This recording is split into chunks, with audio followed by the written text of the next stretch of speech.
காஞ்சிபுரம் கச்சபேஸ்வரர் திருக்கோவில் சித்திர உத்திர பெருவிழா உற்சவத்தின் 7ஆம் நாள் திருத்தேர் உற்சவம்.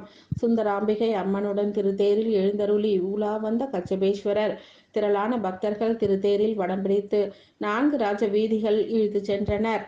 கோவில் நகரமான காஞ்சிபுரத்தில் உள்ள முக்கிய சிவாலயங்களில் ஒன்றானதும் திருமால் ஆமை வடிவில் வந்து சிவபெருமானாகிய ஈஸ்வரனை வணங்கிய பேறு பெற்ற திருத்தலம் என அழைக்கப்படும் சுந்தராம்பிகை சமேத கச்சபேஸ்வரர் திருக்கோவில் சித்திரை உத்திர பெருவிழா உற்சவம் கடந்த 6 நாட்களாக வெகு விமர்சையாக நடைபெற்று வருகிறது. பங்குனி உத்திர பெருவிழாவின் 7ஆம் நாளான இன்று திருத்தேர் உற்சவம் வெகு விமர்சையாக நடைபெற்றது. திருத்தேர் உற்சவத்தை ஒட்டி சுவாமிக்கும் அம்பாளுக்கும் சிறப்பு அபிஷேக ஆராதனைகள் செய்து திருவாவணங்கள் மலர் மாலைகள் அணிவித்து திருத்தேரில் எழுந்தருள செய்தனர். பின்னர் மேளதாளங்கள் முழங்க திருத்தேரினை பக்தர்கள் வடம் பிடித்து 4 ராஜ வீதிகள் அரோகரா கோஷத்துடன் இழுத்து சென்றனர்.